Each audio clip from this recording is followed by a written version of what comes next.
부모, 특히 어머니가 너 때문에 참고 살았다. 너 하나 지키려고 내가 이혼을 안 했다. 이런 이야기들이 사실 이제 자식 입장에서는 굉장히 불편하고 힘들다고 합니다. 나한테 주었던 상처 때문에 힘든 것들이 있으면서도 또 부모이기 때문에 내가 잘해주고 싶은 양가적인 감정이 존재를 하게 되는데, 그런 경우에는 참 이 부모 자식 관계가 어떻게 보면은 따뜻하고 안정되고 서로에게 도움을 주는 관계여야 되는데 서로한테 상처를 주는 관계였지 않았을까. 나중에 다 후회하세요.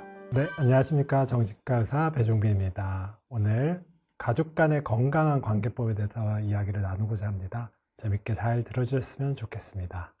원장님, 최근에 부모 자녀 간의 관계 악화로 정신과를 찾아오는 분들도 많은 것 같은데요. 보셨을 때 좀 어떤 사례들이 많은가요? 사실 이제 부모 자녀 간의 관계는 비단 어떤 상황에서 시작되기보다는 어렸을 적부터 시작이 되는 것 같습니다. 그래서 시작은 어떻게 보면 부부 간의 관계, 부부 간의 관계에서, 그리고 부부 갈등이 있는 상황에서 그 안에서 이제 자녀가 자라나고, 그 갈등을 자녀가 경험하고 힘들게 살아가는 과정에서 어떻게 보면은 이런 부부 간의 갈등이 부모 자식 간의 갈등으로 이제 번지게 되는 경우도 있는 것 같고요. 이런 문제들이 어떻게 보면 해결되지 않은 상태에서 자식이 성인이 되고, 그 다음에 그런 성인 대 성인으로서 갈등으로 이어지는 경우들이 많은 것 같습니다. 많은 환자분들이 진료실에 와가지고 이런 말이 나는 너무 힘들었다 이야기를 합니다. 어떤 거냐면은 부모, 특히 어머니가 너 때문에 참고 살았다. 너 하나 지키려고 내가 이혼을 안 했다. 이런 이야기들이 사실 이제 자식 입장에서는 굉장히 불편하고 힘들다고 합니다. 마치 이거는 자식이 잘못 태어난 것 같은, 자식 때문에 한 사람의 인생이 망친 것 같은 느낌을 주기 때문입니다. 그래서 자녀 입장에서 되게 미안하기도 하고 죄책감이 들기도 하고, 나라는 생명 자체가 어떻게 보면 문제였는가 라는 이런 의식을 가지게 되기도 하죠. 그러다 보니까 이런 부모가 어떻게 보면 행복하지 못한 상황에서 자식이 태어나고, 그 자식이 그 가족 간에서 이제 커가는 과정에서 이런 부모 자식 간의 문제도 같이 생기는 것 같습니다. 또 어떻게 보면은 부모님들 입장에서는 내가 널 그만큼 소중히 키웠다라는 의미로 얘기하시는 경우도 있을 것 같긴 한데, 또 저런 말들이 되게 그렇게 좀 부담도 많이 되고 한다는 거가 좀 놀랍긴 하네요. 맞습니다. 저도 네. 좀 몇 번 들어본 것 같아서. 네. 특히 이제 문제가 되는 것 중에 하나가 이제 아들들이 결혼을 하고 나의 가족들을 이제 만들게 되고 구성을 하게 되는데, 그때 어떻게 보면은 어머니가 자식이 이렇게 분가를 해가지고 가족을 세우는 과정에서 부모와 멀어지는 것을 되게 힘들어 하시는 경우가 있습니다. 그때 하는 말이 바로 이거죠. 내가 너를 어떻게 키웠는데? 라는 말을 많이 하게 되는 것 같습니다. 그런데 우리 이제 자녀를 키우는 것의 가장 큰 목적 중에 하나는 자녀가 성인으로서 잘 커가지고 독립을 해서 자신의 가족을 다시 꾸리는 거란 말이에요. 근데 이제 부모님이 어떻게 보면 자식 간의 관계에서 문제가 생기게 되면은 이 독립이 원활하게 이루어지지 못하게 됩니다. 그래가지고 자녀 입장에서는 분가를 했지만 죄책감이 들고 미안하고, 부모 입장에서는 어떻게 자식이 나를 버린 것 같아가지고 원망스럽고 힘들고, 이런 것들을 이제 경험을 하다 보니까 결과적으로 이런 것들이 부모 자식 간의 갈등, 그리고 때로는 고부 갈등, 이런 것들로 이어지는 것 같기도 하고요. 그런 것들을 실제 우리 삶의 현장 진료실에서 많이 경험을 하게 되는 것 같습니다. 그럼 이제 그런 문제 때문에 찾아오시는 분들은 불면증이라든지 무슨 병명 때문에 힘들어 하다가 이걸 추적하다 보니까 이런 관계가 문제가 있었다 해서 발견이 되는 건지, 아니면 저 이런 관계 때문에 너무 힘들어요 라고 찾아오시는 분들이 많은지. 네. 가장 흔한 거는 이제 우울증인 것 같습니다. 우울증으로 오신 환자분들이 우울한 원인에 대해서 탐색을 하고 이야기를 하다 보니까 관계 문제가 있는 경우들이 꽤 있게 되고요. 그래서 중간에서 이런 고부 갈등의 중간에서 힘들어하는 남성분에 있는 경우도 있고, 또 때로는 시어머니 때문에 좀 힘들어하는 여성분도 있게 되고요. 실제로 우리가 어떤 관계가 편안함을 주고 안정감을 줘야지 우리가 편안한 삶을 살 수가 있는데, 이 관계, 특히 가까운 관계, 가족 간의 관계에서 문제가 생기게 되면은 이게 결과적으로 지속적인 스트레스를 유발을 해서 우울이라든지 무기력이라든지 불안장애를 유발할 수가 있게 되는 것 같습니다. 그만큼 관계는 참 중요한 것 같고요. 특히 좀 나이가 드신 환자분들 경우에는 이런 가족관계 문제에선 좀 자식하고 좀 문제가 많을 것 같은데 그런 케이스 중에 조금 기억에 나는 케이스가 있다면 한 가지 정도 말씀해 주시면 좋을 것 같습니다. 과거에는 사실 우리 청년분들의 독립이 좀 빨랐습니다. 대학교를 졸업하고 취직을 잘했었는데 문제는 요즘에는 이게 취직을 할 때까지 시간이 굉장히 길어졌습니다. 대학을 졸업하고 나서도 또 어떤 공부를 더 하게 되고 어떤 사람은 고시 공부를 하게 되고 그러다 보니까 이 부모가 케어해야 되는 기간이 굉장히 늘어난 것 같습니다. 그러다 보니까 여기서 문제가 발생을 하게 되는데요. 부모 입장에서는 자녀가 빨리 잘 성공했고 잘 취직했으면 좋겠고 합격했으면 좋겠고 하는 마음에서 잔소리를 하게 되는데 자식 입장에서는 그 잔소리를 들으면 굉장히 불편하고 힘들게 됩니다. 그러다 보니까 짜증을 내게 되죠. 잔소리 그만하라고. 자녀 입장에서는 성인이 되면은 독립성의 이슈가 굉장히 중요하게 됩니다. 내가 사실 독립을 하고 싶고 어떻게 보면 어엿한 성인으로서 생활을 하고 싶은데 사실 본인도 부모 밑에서 이렇게 부모 집에서 있는 것이 편하지는 않거든요. 문제는 그 와중에 부모님이 잔소리를 한다든지 뭐라고 한다든지 하면은 더 스트레스를 받다 보니까 화를 내게 되고 짜증을 내게 되고 그것이 결과적으로 부모 자식 간의 갈등으로 이어지는 경우들을 많이 보게 되는 것 같습니다. 그러니까 우울증이 왔을 정도면 일반적으로 나쁘다 수준은 이미 벗어난 것 같은데 최악의 부모 자식 관계 이런 게 좀 있었다면 어떤 게 있었나요? 가장 조금 기억에 남는 케이스 중에 하나는 사실 부모님이 젊을 때부터 이런 우울증이라든지 정신질환을 가지고 있었던 경우입니다. 사실 과거에는 정신과 진료가 쉽지는 않았습니다. 대부분의 분들이 우울증이 있더라도 불안증이 있더라도 그걸 치료받지 않고 지내는 경우들이 많았었던 것 같습니다. 문제는 그러다 보니까 그런 증상들에 의해서 질병들에 의해 가지고 자녀들한테 상처를 주게 됩니다. 본인이 사실 결혼 생활이라든지 이런 직장 생활이 만족스럽지 못해서 불안하고 우울할 수가 있는데 이거를 가장 쉽게 풀 수 있는 자녀한테 푸는 경우들이 있습니다. 이것은 너 때문이야. 너가 태어나서 내가 내 삶이 망가졌어. 망쳤어. 이런 말들을 서슴없이 아이들한테 하게 되면은 이 아이들이 이제 상처를 받게 되죠. 그러다 보니까 어릴 때부터 수많은 상처를 가지고 자라나는 이런 분들이 있게 됩니다. 그런 분들이 커가지고 굉장히 힘들어하는 경우도 있게 되고요. 그런 분들의 경우에는 오히려 부모로부터 떠나서 분가를 하고 나서 굉장히 좋아지시는 경우들을 많이 보게 됩니다. 부모님을 바라보게 되면은 나한테 주었던 상처 때문에 힘든 것들이 있으면서도 또 부모이기 때문에 내가 잘해주고 싶은 양가적인 감정이 존재를 하게 되는데 독립을 해서 벗어나는 것 자체가 한결 마음이 편해지고 나아지는 것을 경험할 때가 있을 것 같고요.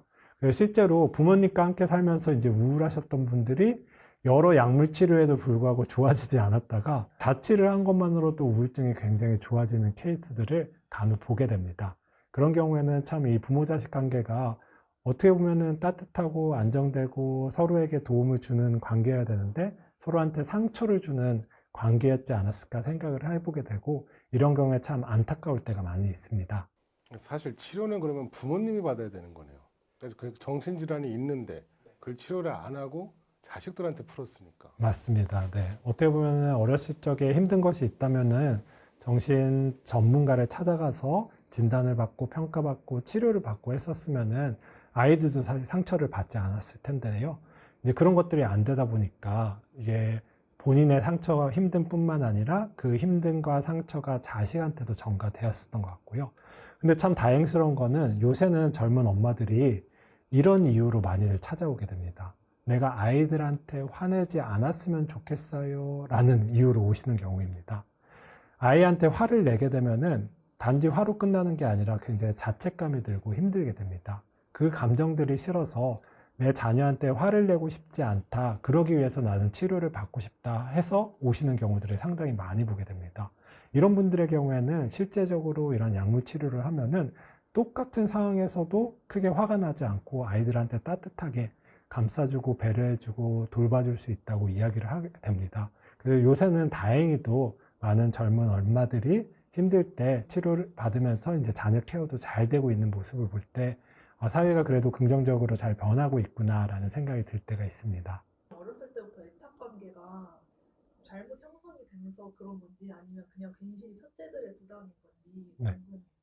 결국 우리가 어렸을 때부터 부모의 말을 반복해서 듣다 보면은 그게 내면의 초자아를 형성을 하게 되고 내가 이거를 꼭 지켜야 된다는 생각을 하게 됩니다. 근데 마지들이 이런 얘기를 많이 들어요. 너가 동생들을 잘 케어를 해야 된다. 맞아요. 그런 얘기를 자꾸 듣다 보니까 계속 내가 뭔가 이 나뿐만 아니라 이런 어린 동생들도 케어를 하고 돌봐야지 이 가정이 편안하고 안정되게 유지가 된다는 이런 부담감을 가지고 자라는 경우들이 있어요. 근데 그거는 사실 좋지 않은 것 같습니다. 왜냐면은 어린 자녀들은 자기 혼자 케어하기도 바쁘고 정신없는데 또 다른 어린애들을 케어하는 것들은 쉽지는 않거든요. 자녀들을 케어하는 것은 사실 부모의 몫이에요. 부모가 해야 되는 건데 이 부담을 자녀한테 어떻게 보면 넘기는 것은 좋지는 않고요. 물론 과거에는 워낙 자녀들이 많았기 때문에 이런 장녀라든지 첫째, 둘째가 그런 역할을 수행해야 되는 경우도 많았었던 것 같습니다. 부모가 모든 자녀를 케어해 주기는 어려웠기 때문에요. 하지만 이제 커가지고서도 이제 그런 부담감 때문에 장녀가 다 큰 성인 동생들을 챙겨줄 때가 있습니다. 자기의 돈을 써가지고 재산을 써서 결혼을 시키고 집을 사주고 그런 모습을 볼 때가 있는데 나중에 다 후회하세요. 내 자식이 아닌데 내 형제자매한테 케어해 준 거는 내가 이렇게 했는데 그만한 보답을 받지 못한 거, 그만큼 인정을 받지 못한 거에 대해서 굉장히 다들 후회를 하시더라고요. 그렇기 때문에 자녀를 케어하는 것은 이제 부모의 몫이고 자녀가 다른 형제자매를 케어한다 이런 것들은 오히려 더 상처만을 남길 수 있는 것 같습니다. 물론 그런 것들을 케어할 수 있는 부모가 없다. 부모의 존재가 없다. 그런데 나는 동생들을 돌볼 여유가 충분하다. 그렇다면 사실 돌보는 것도 괜찮고 도움을 주는 것은 좋습니다. 문제는 나 역시 여력이 없는데 내가 그럴 여유가 없는데 나 자신을 희생하면서 동생들을 돌보고 케어하는 것은 결과적으로 후회를 남기고 결과적으로 상처를 남기는 것 같습니다. 그렇기 때문에 일단은 나 자신을 잘 어떻게 보면 돌보고 혹시라도 여유가 될 때만 형제자매를 돌보는 것이 좋지 않나 말씀을 드리고 싶습니다. 그리고 이제 형제 자매가 아니라 그 대부분 부모님들은 자녀에게 최선을 다해서 뭐든 다 해주고 싶어 하시는데요. 이런 관계가 오히려 부모 자녀 관계를 악화시킨다는 얘기도 있는데 어떻게 만나보신 환자분들의 그런 사례가 있을까요? 부모 자식 간의 관계가 문제가 있으신 분들을 보면은 모든 부모들은 사실 이제 자녀를 사랑합니다. 문제는 자신의 방식대로 사랑을 합니다. 문제는 자녀는 그 방식을 좋아하지를 않아요. 그 방식을 원치를 않아요. 자녀만의 삶이 있고 자녀가 살고 싶은 방향이 있는데 부모는 자신의 경험을 바탕으로 해서 이런 삶을 살기를 강요를 하게 되는데 이럴 때 이제 문제가 발생을 하는 것 같습니다. 결과적으로 자식이 원하는 거는 다른 건데 부모는 자신이 원하는 거를 해주려고 하다 보니까 이게 서로 미스매치가 되는 상황이 되는 거죠. 이럴 때 어떻게 보면 갈등이 되게 되는 것 같습니다. 그래서 중요한 거는 부모 세대와 자녀 세대가 다르다는 것을 인정을 하고 부모와 자녀가 서로 다른 가치관, 서로 다른 욕구가 있다는 것을 인정을 하면서 사실 자녀가 원하고 바라는 것을 해주는 것이 중요하다고 할 수가 있어요. 그런데 안타깝게도 이게 안 될 때가 있는데 그때 이제 부모 자식 간의 갈등이 쉽게 일어나는 것 같습니다. 그러면 이렇게 좀 어린 시절에 과잉으로 보호를 하거나 또 혹은 과잉으로 통제를 하거나 이렇게 해서 자란 사람이 정신과에 나중에 내원한 환자가 있다면 그런 사례도 하나 소개해 주시면 좋을 것 같습니다. 실제적으로 이제 부모 중에서 불안감이 높으신 분들이 이런 통제 경향이 높게 됩니다. 어떻게 보면 이 불안한 요소들, 위험 요소들로부터 자녀들을 지키기 위해서 자녀를 더 통제를 하는 거죠. 혹시라도 어떤 위험에 처할지 몰라. 이 험한 세상에 잘 살 수 있을까 불안하다 보니까 더 공부를 시키고 더 어떻게 보면 옥죄고 이러다 보니까 이제 어렸을 때는 사실 초등학교 때만 해도 아이들이 이런 것들을 잘 따라주게 됩니다. 문제는 이제 청소년기에 따르면은 독립성의 욕구가 생기게 되어요. 내 나름대로 주체적으로 내 삶을 살고 싶은 욕구가 생기게 됩니다. 이럴 때 부모의 말을 그냥 있는 그대로 따르면은 수치감을 경험을 하게 되어요. 그러다 보니까 이때 이제 어떻게 보면 혼란이 생기고 이 욕구가 충돌을 하게 됩니다. 부모한테 잘 보이고 싶고 부모의 사랑을 받고 싶은 욕구도 있지만 내 스스로 주체적인 삶을 살고 싶은 욕구가 있다 보니까 이게 충돌이 되면서 결과적으로 갈등이 이루어지게 되죠. 이때 부모가 이런 것들을 잘 이해하고 어떻게 보면은 포용해 주시는 분들의 경우는 그래 이제부터는 이제 너가 원하는 방향대로 이렇게 주체적으로 해봐 하는 경우도 있는데, 또 어떤 부모들은 그렇게 하다가 혹시라도 이 험한 세상에서 더 힘들어지지 않을까 걱정을 하다 보니까 더 옥죄는 경우가 있습니다. 이때 갈등이 발생을 하게 됩니다. 그래서 청소년기가 어떻게 보면은 부모 자식 간의 갈등이 가장 많이 생기게 되는데요. 특히 어렸을 적에 굉장히 통제받았던 아이들이 이 청소년기에 폭발을 해가지고 문제가 생기는 경우들이 많습니다. 그래서 실제로 공부 참 잘하는 아이들, 정말 열심히 공부하고 똑똑하고 하는 아이들이 중학교 고학년이 돼서 혹은 고등학교 저학년일 때 이런 문제들이 발생을 하면서 나 공부 더 이상 안 해. 엄마가 시킨 대로 안 할 거야. 하면서 어떻게 보면 문제들이 생기고 학교를 안 가는 경우도 왕왕 발생을 하게 됩니다. 이런 것들이 어떻게 보면은 부모가 이제 자녀를 보호하려는 목적에서 통제를 하다 보니까 이것이 이제 자녀 부모 간의 갈등으로 이어지는 사례라고 할 수가 있습니다. 불안감이 높은 부모들이 좀 그렇게 더 하는 경향이 있다고 하셨는데, 그렇게 한 결과 그렇게 자란 애들은 나중에 좀 어떤 정신적 결핍이라고 해야 될까요? 어떤 문제들이 주로 생기나요? 이게 어렸을 적에 너무 심한 통제를 받았던 친구들의 경우에는 그 통제받았던 시절에 대한 트라우마가 있는 것 같습니다. 그래서 누군가가 나를 통제하려고 하면은 거기에 굉장한 반항을 보이게 됩니다. 제가 경험한 케이스 중에 하나가 이제 부부 간의 갈등이 있으셨던 부분인데요.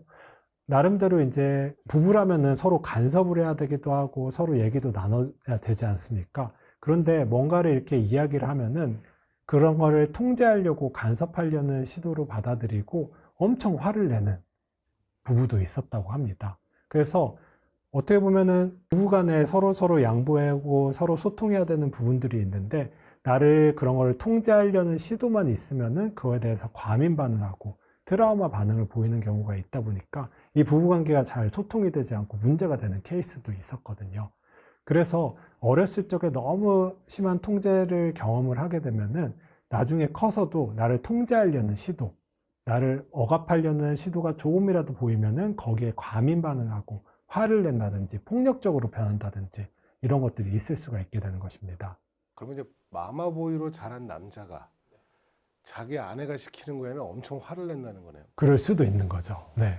원장님은 공부를 잘 해서 의대로 가셨는데, 원장님도 사춘기가 있으셨을 거 아니에요. 그때 부모님들이 어떻게 해주시는 게 좋았었는지 좀 본인의 그런 과거 사례 같은 거 얘기를 해주시면 좋을 것 같습니다. 네, 저 같은 경우에는 사실 부모님은 제가 사춘기가 없었다고 이야기를 하시는데, 부모님이 저는 이런 얘기를 합니다.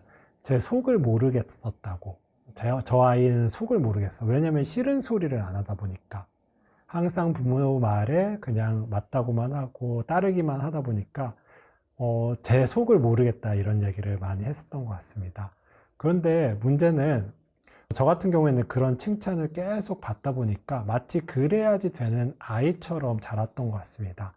나는 부모한테 말에 반항하면 안 돼. 부모 말에 잘 따라야지 좋은 아이고 내 사랑이 유지가 될 수가 있어. 라고 이렇게 어떻게 보면 저 나름대로 이렇게 부담감이라든지 이런 신념을 가지고 자랐던 것 같고요. 그래서인지 모르겠지만 제 가장 큰 약점 중에 하나가 누군가한테 싫은 소리를 잘 못한다는 것입니다. 근데 문제는 우리가 항상 누군가가 좋은 소리만 할 수는 없거든요. 때론 갈등이 있을 수가 있고 싫은 소리를 해야 되고 이런 것들을 서로 어떻게 보면은 협상을 해야 될 때도 있는데, 문제는 제가 그런 상황에 굉장히 취약하게 됩니다. 누군가한테 안 좋은 얘기를 하는 거, 내가 이것 때문에 너한테 서운하다, 이런 것들을 얘기를 어렸을 때 부모한테 많이 해봤었으면은 그것에 익숙하고 잘할 수가 있을 텐데요. 그런 거를 안 하다 보니까 사실 지금도 성인이 돼서도 싫은 소리 하는 것을 좀 어려워하는 경향이 있고요. 그러다 보니까 제 아쉬움 중에 하나는 지금 커서 그런 걸 하려니까 쉽지가 않습니다.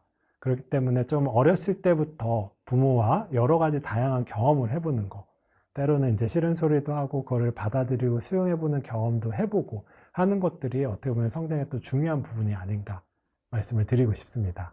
내가 좋은 부모인지 좀 그런 거를 좀 알 수 있는 기준 같은 게 좀 있을까요? 일단은 하나만 갖는다고 하면은 자녀에 대한 호기심이 있는 부모는 제가 봤을 때 좋은 부모입니다. 네. 내가 자녀를 다 몰라. 내가 자녀에 대해서 모르는 부분이 있고 자녀에 대해서 알고 싶어. 이런 부모는 어떨까요? 자녀 얘기를 들으려고 하겠죠. 자녀에게 궁금해하고 자녀의 경험에 대해서 궁금해하고 무슨 얘기를 하면 들으려고 할 것입니다. 이런 부모 밑에서 자란 아이들은 부모한테서 이런저런 얘기하는 걸 좋아하겠죠. 자신의 얘기를 공유하고 같이 얘기를 하고 힘든 일이 있을 때도 부모랑 상의하려고 할 것입니다. 근데 반대로 뭐 나쁜 부모라고 하기는 좀 그렇지만 안 좋은 부모 중에 하나는 나는 자식에 대해서 잘한다고 생각하는 부모입니다. 이러다 보면은 자녀에 대한 호기심이 없게 되어요. 내가 훨씬 더 너보다 인생을 많이 살았기 때문에 너보다 잘 알아. 너는 이렇게 하면 돼. 너는 이런 아이야. 이렇게 단정 짓게 되면은 호기심이 생기지 않다 보니까 아이의 말을 듣지 않습니다. 아이가 무슨 얘기를 하면은 오히려 그냥 이렇게 하면 돼. 이렇게 지시하고 어떻게 보면 이렇게 명령하고 하려다 보니까 아이는 결국 마음의 문을 닫게 되고 부모한테 얘기하지 않으려고 하고 부모와의 소통을 단절을 하게 되는 거죠. 그래서 좋은 부모, 나쁜 부모 나눌 수 있는 기준이 여러 가지가 있겠지만 제가 말씀드리고 싶은 기준 중에 하나는 자녀에 대해서 호기심을 갖고 궁금해하고 알고자 하는 부모는 좋은 부모에 좀 더 가깝고 아이를 단정 짓고 내가 아이에 대해서 다 알아 라고 생각하는 부모는 조금 어떻게 보면은 안 좋은 부모에 가깝지 않을까 제 나름대로 생각을 해보게 됩니다. 성인된 자식과 연로하신 부모님 간의 갈등이 좀 많이 생기는 것 같은데 환자분들 중에 그런 분들을 자주 보시나요? 가장 문제가 되는 경우 중에 하나는 어머니가 어떻게 보면은 아버지와의 관계에서 충족해야 되는 욕구를 자녀로부터 얻으려고 할 때 문제가 되는 것 같습니다. 이런 부부라는 거는 서로 얘기도 나누고 공감하고 서로 이제 소통도 하고 이렇게 살아가는 것이 필요한데요.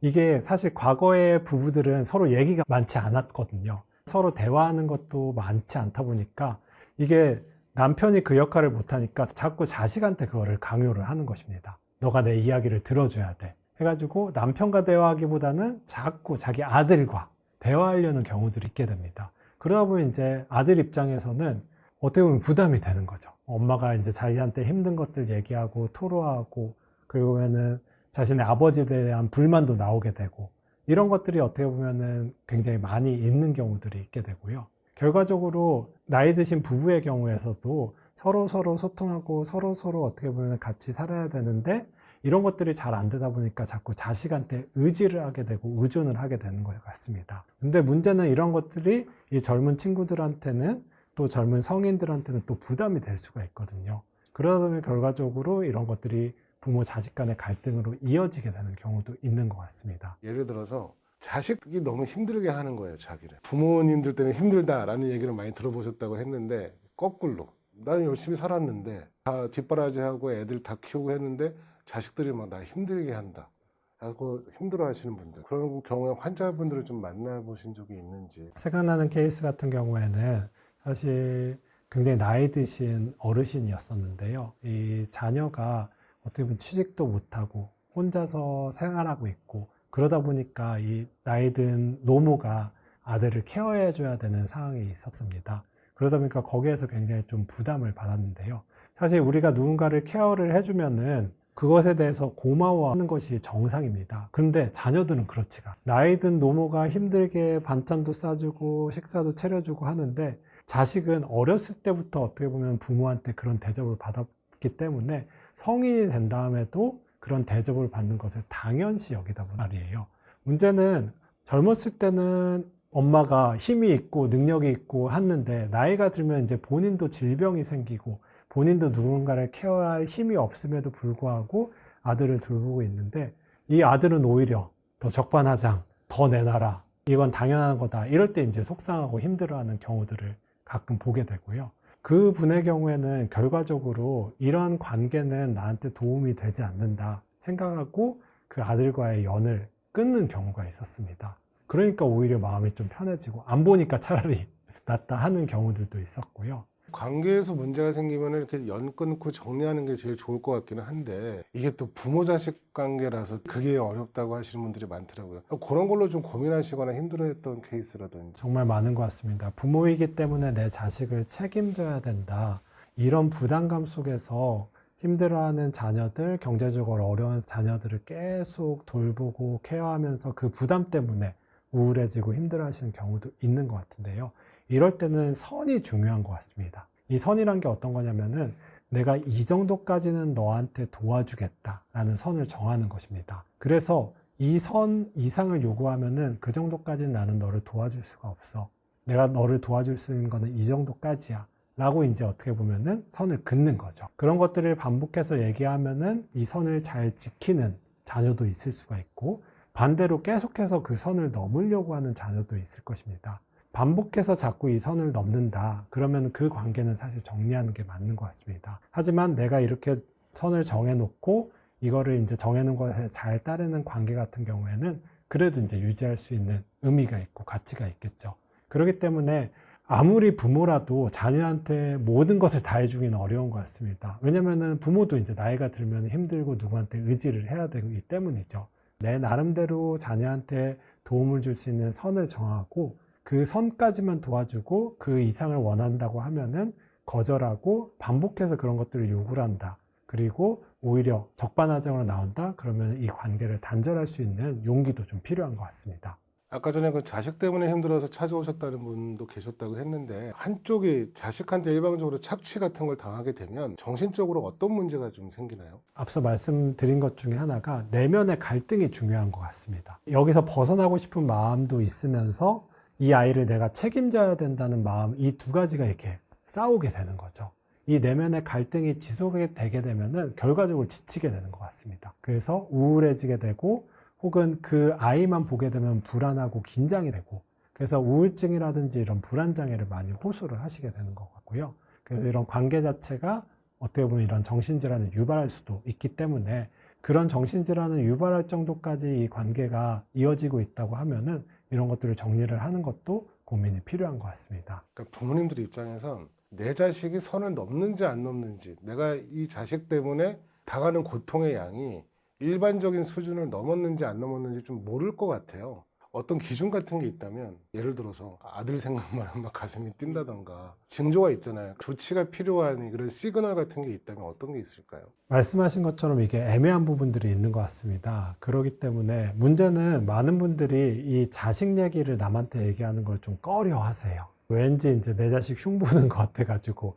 친구한테도 얘기하지 안 하고 뭐 친척들한테도 얘기를 하지 않다 보니까 그러다 보니까 이런 문제들이 점점 심각해지는 경우도 있는 것 같습니다. 그렇기 때문에 그런 부분에 대해서 같이 얘기할 수 있는 상대가 필요한 것 같습니다. 가장 좋은 거는 배우자인데 아무래도 이제 연배가 많으신 분들의 경우에는 또 배우자와 사별하신 분들이 있게 되는데 이러면 사실 객관적으로 이 관계에 대해서 좀 판단하기가 어려울 수가 있습니다. 근데 중요한 것 중에 하나는 노년기에 가장 중요한 것 중에 건강관리입니다. 내 건강관리를 못하고 있다. 이것 때문에 내가 운동을 하지 못하거나 혹은 내 질병, 가지고 있는 만성질환이 악화가 되고 있다. 혹은 수면을 잘 취하지 못해가지고 점점 기력이 쇠해진다. 식욕이 떨어진다. 이럴 때는 꼭 한번 전문가의 진단을 받아보는 것이 필요할 것 같고요. 이런 것들이 점점점 진행되면은 결과적으로 우울증이라든지 혹은 질환이 악화돼서 내 건강이 굉장히 안 좋아질 수가 있게 됩니다. 관계를 딱 끊는 것도 있는데 개선한 사례도 있나요? 관계를 끊지 않고. 결국 부모 자식 간의 관계에서 가장 중요한 부분 중에 하나는 자녀를 성인으로서 대우를 하는 것이 중요한 것 같습니다. 깐난아기 때부터 내가 키워온 자식이기 때문에 자식은 항상 어리게 느껴져요. 저희 부모님도 아직도 이제 제 나이가 이제 마흔인데 밖에 나갈 때 차 조심하라는 얘기를 간혹 할 때가 있습니다. 아직도 어떻게 보면 저를 아이로 취급을 하는 거죠. 문제는 성인이 된 자녀 입장에서는 성인이 됐는데 나를 아이 취급을 하게 되면은 화가 납니다. 짜증이 납니다. 그러니까 버럭 소리를 지르게 되죠. 그래서 부모의 입장에서는 자녀가 성인이 되면은 성인으로서 대우를 하고 대접을 하는 것이 필요합니다. 아이로 생각하면은 자꾸 간섭을 하게 되고 잔소리를 하게 되는데요. 그것이 아니라 이제 성인이기 때문에 자녀의 말에 경청하고 공감을 하고 하는 것도 이제 필요한 것 같습니다. 자식의 입장에서는 사실 부모가 예전 같지 않다는 것들을 기억을 하는 것도 필요한 것 같습니다. 나이가 드시면은 사실 이제 인지 기능이 떨어지게 되어요. 신체적 능력이 떨어지게 되어요. 그러다 보니까 예전에 감당할 수 있는 것들도 점차적으로 좀 어려워지게 됩니다. 그렇기 때문에 예전에는 내가 막 화내고 짜증내고 도와달라고 하면 도와주실 수 있었던 분들도 이젠 나이가 드시면 그게 부담이 될 수가 있어요. 그리고 스트레스가 될 수가 있고, 이런 스트레스가 지속이 되면은 질병이나 질환이 악화가 될 수가 있기 때문에 자녀 입장에서도 부모님이 이제는 또 예전 같지 않다, 이런 것들을 기억을 하고 부모를 조금 더 어떻게 보면 배려하고 공경하고 하는 부분도 필요할 것 같습니다. 자식이 이제 결혼하면 또 새로운 사람이 들어오잖아요. 사위도 생기고 며느리도 생기고. 새로운 사람과도 잘 지낼 수 있는 방법도 있나요? 어떤 분들은 연락하지 말아라, 남이다 생각해라, 뭐 이렇게도 얘기를 하는데 어떤 게 좀 건강하게 관리를 하는 걸까요? 참 케이스마다 다르고 어려운 것 같습니다. 중요한 거는 나의 자식이 나의 자녀이기 전에 누군가의 배우자라는 것을 기억을 해주시는 것이 중요한 것 같습니다. 그래서 부모 자식 간의 관계는 잘못되더라도 사실 끊어지지 않습니다. 계속 이어집니다. 그런데 부부 관계는 다르거든요. 부부 관계는 잘못되면 이혼하고 끊어질 수가 있게 됩니다. 그리고 결과적으로 아이가 독립을 해가지고 자녀가 독립을 해서 부부 관계가 행복해야지 그 자녀도 이제 행복해질 수가 있게 되는 것입니다. 그렇기 때문에 새로운 가족이 들어왔다고 하면은 그 두 부부가 행복하게 잘 살 수 있도록 그런 것들을 바라고 도와주는 것이 중요한 부분이라고 생각을 하고요. 그리고 너무나도 이게 또 잘하려고 하다 보면은 이게 서로 부담이 될 수가 있기 때문에 적절히 필요한 순간에는 잘 거절을 하는 것도 중요한 것 같습니다. 너무 잘하려다 보니까 모든 것을 승낙해주고 모든 것을 다 해주다 보면은 결과적으로 부담이 될 수가 있고 그걸 지속하지 못하게 될 수가 있게 됩니다. 그렇기 때문에 나한테 너무 과도한 부분이라든지 어려운 부분이다, 이런 것들은 때로는 편하게 좀 거절하고 안 된다고 하는 부분도 필요한 것 같습니다. 부모는 부모 입장에서 너무 어려운 부탁을 하면은 이런 것들을 거절하고 끊어내고 이런 것도 필요할 것 같고요. 적절한 관계를 잘 유지하는 것도 중요한 것 같습니다. 부모랑 자녀 간의 갈등이 있어서 상담을 받고 싶을 경우에는 개인 상담만 해도 되는지, 아들도 데려가야 되고 다 데려가야 되는 건지, 어떤 식으로 상담을 하시는지 좀 알고 싶거든요. 처음 시작은 이제 개인 상담인 것 같습니다. 어떤 어려움이 있는지 힘듦이 있는지 라는 것을 상담을 해보게 되고, 혹시라도 이게 이제 서로 간의 소통의 문제다 그러면은 때로는 가족 함께 상담을 하는 경우도 있습니다. 근데 많은 경우들이 문제를 제공하는 사람의 경우에는 이런 정신과 상담이라든지 이런 상담에 대해서는 거부적인 경우도 많은 것 같습니다. 내가 왜 정신과 진료를 받아야 돼? 상담을 받아야 돼? 이런 거절을 하는 경우도 있기 때문에 처음에는 시작은 일단은 개인 상담으로 시작을 하고, 혹시라도 이제 자녀라든지 혹은 나의 가족이 같이 상담을 받을 의향이 있다 그러면은 이런 가족 상담을 진행을 해보는 것도 도움이 될 수가 있습니다. 실제로 가족 상담은 서로 간의 소통 방식을 확인하고 이걸 개선하는 데 도움이 많이 됩니다. 두 분이서 대화할 때는 모르는 문제점을 또 발견을 할 수가 있게 되고요. 이런 작은 부분을 교정을 해주는 거, 소통의 방식을 교정해 주는 것 자체가 이런 갈등을 막고 좀 더 두 분의 관계를 개선하는 데 도움이 될 때가 있습니다. 실제로 이렇게 가족 상담도 좀 많이 해보셨나요? 실제로는 사실 이제 많이 하기는 어렵기는 합니다. 저 같은 경우에는 아무래도 정신과 병원이다 보니까 이런 짧은 상담 시간을 가지고 약물 치료를 많이 하다 보니까 가족분들을 전담으로 하기는 좀 어려움이 있지만, 심리 상담 센터의 경우에는 가족 치료도 많이 하게 됩니다. 특히 이제 가족 치료를 전문으로 하는 상담 센터 같은 경우에는 이런 전문적인 가족 상담 치료를 제공해 줄 수가 있을 것입니다. 마지막으로 정신과 전문의로서 보셨을 때 이런 부모 자녀 관계는 건강하다고 판단할 수 있는 기준이나 특징이 있다면 어떤 건지 조언해 주세요. 가장 안 좋은 관계는 일방적인 관계인 것 같습니다. 한쪽으로만 소통이 되고 한쪽은 일방적으로 수용하는 관계, 이런 것들은 사실 이제 좋지 않은 것 같은데요. 물론 부모는 오랜 경험을 쌓고 오랜 삶을 살았기 때문에 가지고 있는 지식들이 있습니다. 하지만 이에 반해서 젊은 세대들은 이런 빠른 세대의 변화, 이런 것들에 익숙하고 새로운 것들을 또 이제 끊임없이 학습을 하기 때문에 서로 다른 세대가 서로에게 좋은 긍정적인 영향을 미칠 수가 있습니다. 그렇기 때문에 좋은 관계라는 것은 서로를 성장시키고 발전시키는 관계라고 생각을 합니다. 부모는 부모가 가지고 있는 어떻게 보면 삶의 노하우를 자녀들한테 전수를 해줄 수가 있고, 자녀는 이런 시대의 변화, 흐름에 맞춰가지고 부모한테 도움을 줄 수가 있는 것이죠. 그래서 저 같은 경우에는 이제 자녀를 키우다 보면은 아이돌 이야기를 많이 듣게 됩니다. 그래서 어떤 아이돌이 있구나, 요새는 어떤 트렌드가 있구나, 이런 것들을 이제 자녀들한테 많이 경험을 하게 되는 것 같고요. 반대로 저 같은 경우는 이제 부모님한테 관계에서 힘든 부분이 있거나, 혹은 저 같은 경우 병원을 운영하다 보니까 이런 환자를 대할 때, 나의 직원들을 대할 때 어려운 부분들이 있으면은 부모님은 많은 관계를 경험을 했기 때문에 이때 어떻게 대처해야 되는지 삶의 지혜를 물어볼 수도 있는 것 같습니다. 그래서 어떤 세대 간의 일방적인 소통이 아니라 어떻게 보면 서로가 서로에게 긍정적인 영향을 미치고 서로를 발전하고 좋은 영향을 줄 수 있는 것, 이런 관계가 좋은 관계이지 않을까 말씀을 드리고 싶습니다. 오늘은 부모 자식 간의 관계에 대해서 말씀을 드렸습니다. 부모 자식 관계는 정말 우리 사회에서 중요하고 의미 있는 관계인 것 같습니다. 때로는 갈등이 있을 수도 있겠지만 이 갈등이 해결되는 과정에서 더 그 관계가 돈독해질 때도 많이 보게 되는 것 같습니다. 갈등이 있더라도 누군가의 도움을 통해서 잘 해결해서 더 성숙하고 발전적인 관계로 이어나갔으면 좋겠습니다. 저는 이상으로 정신과 전문의 배종빈이었습니다.